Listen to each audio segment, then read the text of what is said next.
Hey there, my Raising Kanan fans. It's your girl Barbie J here, and we are talking about Powerbook 3, Raising Kanan, Season 2, Episode 3, Sleeping Dogs.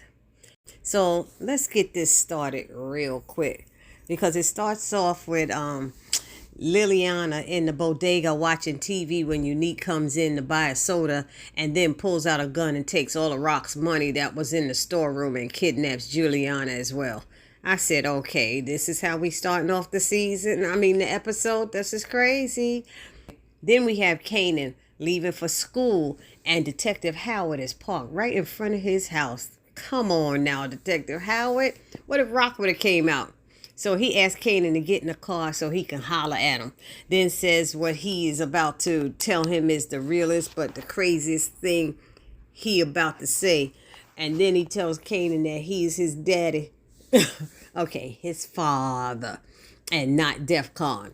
And Kanan sort of laughs and then tell him that he gotta go because he's late meeting his friends. Now, let's not forget in season 1, we learned that DEFCON was gay. So I don't think Detective Howard knows that, nor does Kanan. But that's why when she got pregnant, she didn't want nobody to know it was from the police officer. I'm still trying to figure out how them two get together. I can't wait to see the backstory of how Rock and Malcolm Howard, Detective Malcolm Howard, got it on. Anyway, then we we have Rock telling Marvin and some guy named Damon that she's looking to expand into New Jersey, and Marvin is suggesting they take a minute because they just took over Baisley in the 40s and that they don't know who the players are over there. And Rock feels the real opportunities are outside the city and that the game is the same. She's not listening to him. She thinks she knows everything, and that's why Rock gets on my nerves. So she's like, okay, boys, we franchising. Yeah, but you're supposed to do your research first. Everybody know you're supposed to research first. Then we got Jukebox in the studio singing and she's tearing it up. And when she finishes, both Crown and Lou say how great she sounded, how strong her vocals were, and how they could feel her emotions. But then Crown says he needs to look this is Crown saying that she needs to look like a bitch niggas want to F with. I said, oh my God. And Lou lost it on him, saying that that's my niece and watch your damn mouth. Then Lou admits to Juke that Crown is right about something, that how you look is just as important as how you sound, and she's beautiful and they need to tap into her beauty. And Juke lets both of them know that this is who I am and that she ain't walking around looking like a hoochie. And then she bounced. Then Lou and Crown had a few words, and we learned Lou doesn't care much for Crown. Then what else? Well, we got Marvin. He's at his anger management session, and the therapist calls on him to participate. He gives a scenario, and the therapist says what he's exhibiting is called open aggression. He said, okay, then that's me, open aggression. He's so stupid. I swear Marvin's stupid. So she gave him a breathing technique to use when he's feeling unregulated in that way, and says he should calmly, quietly, and peacefully address the individual and de-escalate the situation before basically punching him in their face or putting his foot down or whatever it is he does. Then we have Kanan catches up with Famous and then learns that Scrappy was dead and saying that he killed himself, they said. And Kanan could not believe it. He said Scrappy wouldn't do that, and he's wondering why his moms hadn't told him. We got Rock showing up to the bodega, and the door is locked. Yo, she losing it, y'all. She calls Juliana and gets no answer, so she uses her key, pulls out her gun, and goes inside, only to find Juliana and all of her money gone, as well as the security tapes. And she is pissed, but she wasn't even that pissed until, she got even more pissed, let's put it that way, when she called Lou and he didn't answer her call. And then she called Marvin and he was too busy flirting with the therapist. So he didn't, what's her name, Miss Renee? So he doesn't answer the phone either. So y'all know Rock is like all the way done right now at this moment. Now she goes to Juliana's house and she's ringing the doorbell. She's knocking on the front door. She's knocking on the side door. She's looking in windows. She's calling Juliana's name out. yo, Rock is losing it. Then we got Kanan going to the project's drug spot, pretending he's looking for Uncle Marvin, and then he steals a package of drugs, and he uses them. I guess it's some kind of, they look like they're in capsules or something, tubes or whatever, and he uses them for the idea, for his idea how to sell famous cassette tapes. So he takes out the tapes. What they do is take all the tapes out of the cassette and put the drugs in them. I don't know if he put 1 or 2 valves in there, and he starts selling them on the neighborhood, to make money so famous can get a place to live. I said, oh shoot, that was smart, man. That was smart, but it was crazy too. So now those 2 police officers, they roll up on them and they teasing them a bit, talking about, oh, sales are picking up, huh? And then they drove off. But I'm going, didn't those police officers tell them they needed a permit to be selling stuff on the corner?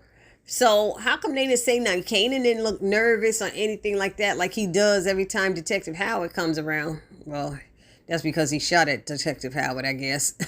Anyway, well, hold on, excuse me. But what was the funny part is when the junkie, he bought one of the cassette tapes and walked around the corner and gave it to his buddy, and they lit it up and they take a drag and say, now that's a hit. I said, oh my God.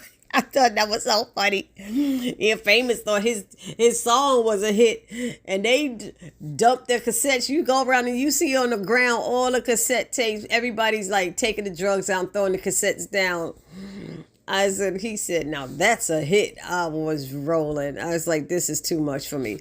Then Rock meets up with Marvin at some new spot that they got, and she lets him know that she hit up Lou 3 times and he hasn't responded. Then while talking to Marvin, she realizes who would be crazy enough to do something like this to them, just to have them come looking for their money. And she figured it out.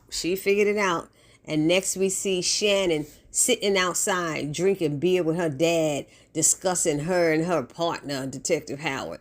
And she all slouched out, trying to look like one of the boys and got the jeans on. I was like, girl, please, you need to sit up straight when you sitting with your daddy. Anyway, her dad says she should never wonder about her partner, and he don't ever have to wonder about you. Their 2 lives depend on the trust you share. And she thought about that. He said, that's just how it works. That's how it works. Their 2 lives depend on the trust they share between them. Anyway, then we go to Ziza in the studio singing, and Cartier and Lou and Crown are there. And Ziza comes out of the booth looking like Aaliyah. Don't she got that Aaliyah look, she got going on? That's who she reminds me of when I see her. Rest in peace, Aaliyah. But that's who I see when I look at this chick. Anyway, so Cartier is trying to say that the song is not good enough for her. She's saying she likes the song she was singing, even though he didn't, And then Rock walks in and steps to Lou. They go into his office, close the door, and Crown goes over to the door and listens. And Cartier calls him a nosy little MFer. I said, he's like, you a nosy little MFer. And then Rock tells Lou everything that's gone down, and that she believes Unique is behind this, and that she's going to go and talk to Worrell, that's his name, Worrell, the one that used to work with Unique. And she tells Lou that to get on the block and find out what folks are saying, and said it's time to work, Lou. When she meets Worrell later, she lets him know that the only reason she brought him on was so she'd have no problems with Unique. But now that he's effing with her ish, it makes him seem a whole lot less useful. I said, oh, snap. She said, so move like your life depends on finding him. I said, okay. Rock trying to be tough. Worrell was looking kind of nervous. I tell you that much. Then we see this guy in a wheelchair rolling up on Marvin in that building, in the drug building, in the projects, complaining about how their customers are in the building and having to wait 45, how they behaving in the building. The customers are peeing in the stairwell and all that stuff, and having to wait 45 minutes to get onto the elevator, with his wheelchair. And Marvin started going off on him, and then he stopped. He stopped and did the breathing technique the therapist taught him. So when the elevator came, he let that guy go up by himself, and made other residents wait. The elevator door closes and Marvin breathes more and starts smiling like he feels so proud of himself because he did it. He done punched the guy in the face like he would have done or something like that. He was like, oh, the breathing stuff works. Then we see Detective Howard having sex with a hooker, prostitute, or whatever she is. And she had the nerve to light up a cigarette in the damn bed with him. And he shuts that down right away, saying, are you crazy? You know, I just had cancer. Stupid. She said, oh, you right. So then they had this brief conversation about her son, how he feels about her line of work. And she said he thinks she's a barber who makes house calls. I said, I wonder does she cut her son's hair, because if he don't know by now, come on. Anyway, Malcolm says something insensitive that upsets her, and she lets him know that her son does know one thing about her, and that is that she would die for him. And she grabs her stuff and walks out and gets into her car and drives off. Meanwhile, who's parked outside his house watching who goes in and out but his partner Shannon? She in her car watching him and she follows the woman's car. And I'm like, wow, that is jacked up. What got you so what if he keeping a damn secret? Now you sitting out, what is that called when they sit out there and watch a spot or look out? They doing a lookout or something like that. I forgot what it's called. But stakeout? Maybe that's a stakeout. What the hell is she doing staking out at her partner's house? Something ain't right with her. She need to get a goddamn life. Anyway, we see Shannon at a pastry shop talking with an ex-girlfriend, Adina. See, I said she need to get a life. She need to get Adina back. She wouldn't be so worried about Detective Howard's business. So she tells Adina that Howard is being nicer to her, and Adina says, so what's the problem? Because he's always been a world-class dick. She said, oh damn, I said, she shares Howard has a lot of secrets, and Adina says, we all do. If memory serves, I was your secret. I said, oh, she shut that down. She shut that down real quick. And Shannon was just looking like, and then she added that Howard has a lot of pride and he has a tough time letting women help him. That's what Adina said. So, anyway, then Marvin gets in Lou's car and he hears Juke singing and he says, she's good. And Lou says, she's always been good. And he had the nerve to ask Lou, do she ever ask about me? Lou just looked at him like, fool, are you crazy? And then Marvin says, I effed up, Lou. And Lou said, you did. And Marvin get mad, jumped out the car and walks off. Crown. Now we got Crown. He shows up to Rock's house and sees that what's his name? Famous is looking for a crib. And when he shares what happened, when Famous shares what happened, Crown tells Famous, he says, so Famous is homeless. Now that's what you should be writing them rhymes about. I said, right? You, because you done lived it now, you can write about it. And then he added that he would talk to this guy he knows that has some buildings and maybe he can hook him up. So Crown is all excited about that. And then, Famous is all excited about that. And then Crown said, I told your sister I would look out for you. So hopefully that'll work out. Then he goes and tries to talk to Crown about a solution they both have with Lou. And he said he would sell her part of the label and let her wash all of the money she wants through it. And in return, get Lou out of the studio and back in the streets. I said, what? At that point, then Rock's phone rings and she tells Crown she got to go, ain't got time for him right now. And he's like, wait, you can't, because Lou kill me if he find out I stepped to you. She said, Lou won't find out. He won't know he was there.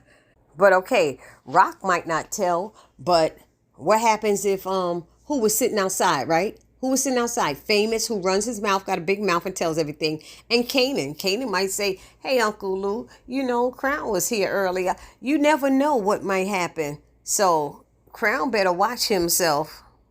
Next, we have Jukebox. She following her mother down the streets of Harlem, right into a church. she goes inside and sees her mother rehearsing with a choir, singing church songs. And her mother notices her. And then when Box realizes it, she runs out of the sanctuary, down the steps and out of the church, not knowing that her mother actually ran to the door to follow behind her.